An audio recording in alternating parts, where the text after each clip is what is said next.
This program is sponsored by Bet's Gold Coin. Join us for family-friendly dining. Hello there, my name is Bob Borchard, and I'm coming to you from Old Town Mariposa in the historic Mariposa Hotel in our studios here. And I have with me today a very special guest, Briyan Alexander. How you doing, Brian? I'm good, sir. How are you? I'm doing good. Welcome to Old Town Mariposa. Thank you. It's a pleasure to be here. Brian is kind of a unique character. He is a miner. Yes, sir. I don't mean a young person, although he is a little young, but a real gold miner.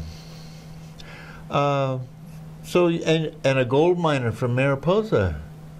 So tell me a little bit about yourself, Brian. Well, Bob, I grew up here in Mariposa. I was born and raised right here, and I was homeschooled all the way through 8th grade. And for my high school years, I went to a private school down in Merced. And moved down there when I was 16. And I'm trying to move back up here. Just recently moved back up here. You're living up here now, right? Yes, sir. And looking for a place to live. Anybody has a house for rent, you need to talk to Brian. Sure. At any rate, tell me, Brian, you work for Fremont Gold Mining? Yes, sir. I'm actually the project manager for Fremont Gold Mining. Project manager. Well, that's kind of an important position. How many people work up there? Oh, we have between 6 and 8 people that actually work there at the core shed crew. Okay, the core shed and the core crew. I'll get into that in a minute. You're at an exploratory phase of this mining process? Yeah, so that's where a lot of things can get twisted. Is it says Fremont Gold Mining, but we're not really mining. It's exploration. We're trying to find out the extent of the ore body on the property. There's been studies that have been done up there over the years, and so what you're doing is expanding and maybe validating some of those earlier surveys, right? Yes. So we're in our 3rd phase of core drilling. Phase 1 was for actually phase 1 and phase 2 were twin drills, where we went and you had Golden Bells RC holes they drilled in the 80s, and we went and twinned them. RC, that's reverse circulation. Okay. And it gives them an idea of how much gold is there. But the core drilling, you actually get to see it. It comes up in rocks. I've seen the cores. They're about this big around, and yeah, they're about 2 to 2.5 inches big around. And long. They can come out in 10-foot long. 10-foot long length. Yep. And then of course from that your geologists, your scientists go through and try to assess the value of the gold in those. The geologist actually, what he does is he studies the structure of the rock, where the faults are, where the different rock types meet. I'm not a geologist, so I don't know the proper terms for it, but they get the underground picture basically. And then from there it goes into photoing. So we actually keep a photo of the core itself before we cut it, which is the next phase. We cut it in half. We send half of it to a lab in Reno. Okay. So it goes from cutting to sampling, and then we sample it generally in about 5-foot lengths, so we can break it down into where the high grades are and where the low grades are.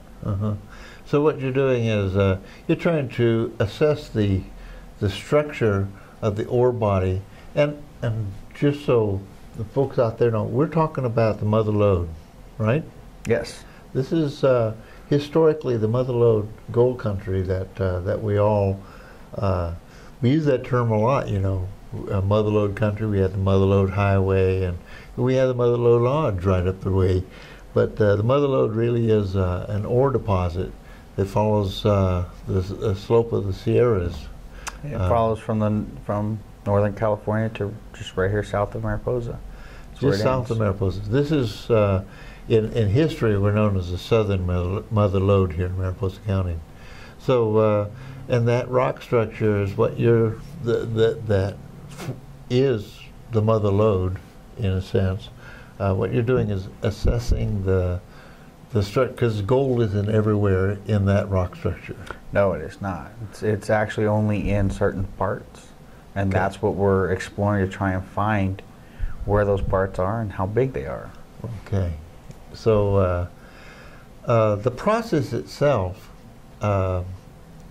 you got these boring machines up on the hills. I saw them yesterday as I was driving through the canyon. They're punching holes in the ground and into the rocks, pulling these cores up. How many machines do you have up there? We have 5 of them right now. 5 machines. And they're working 24 hours a day, 7 days a week? Yes, they're actually working 24 hours a day right now. They're contracted by the foot, whereas we work by the hour, by the day. They work by the foot, and so it's more economical for them to run 24/7 and just get the job done, so they can go back home. So they have 1 or 2 crew members on each boring machine? There's 2 12-hour shifts, so technically there's 4 crew members per machine. That's 2 that a lot run of the day, hours. and 2 run the night. Okay. And that's why you'll see that hillside lit up at night.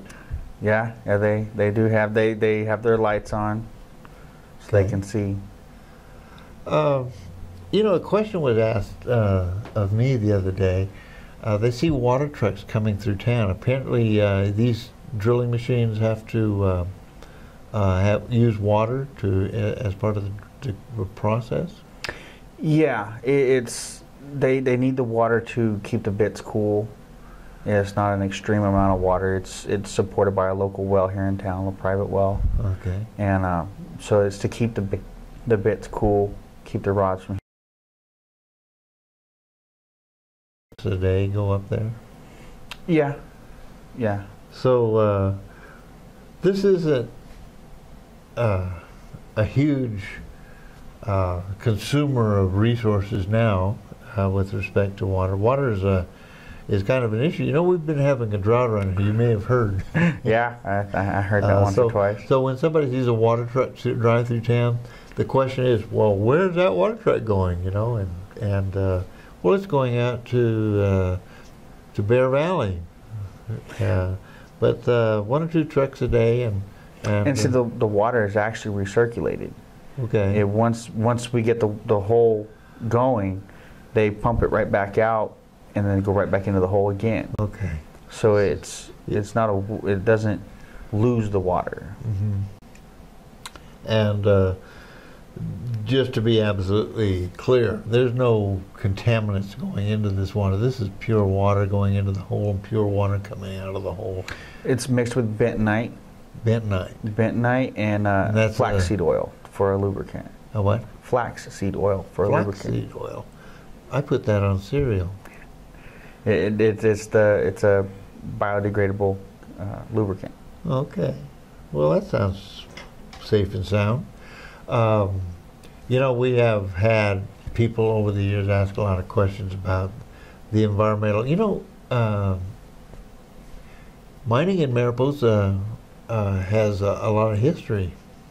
In fact, the mines that you're working on, there's a couple of historic mines that play prominent roles in the history of Mariposa County. The Josephine and the Fremont. There's a couple more up there, right? There's the Josephine and the Pine Tree, and then they actually became the Pine Tree Josephine. They merged. And there's a couple other mines as well, smaller ore bodies. Yeah, there's a couple of them around. There's the Queen Specimen, the French.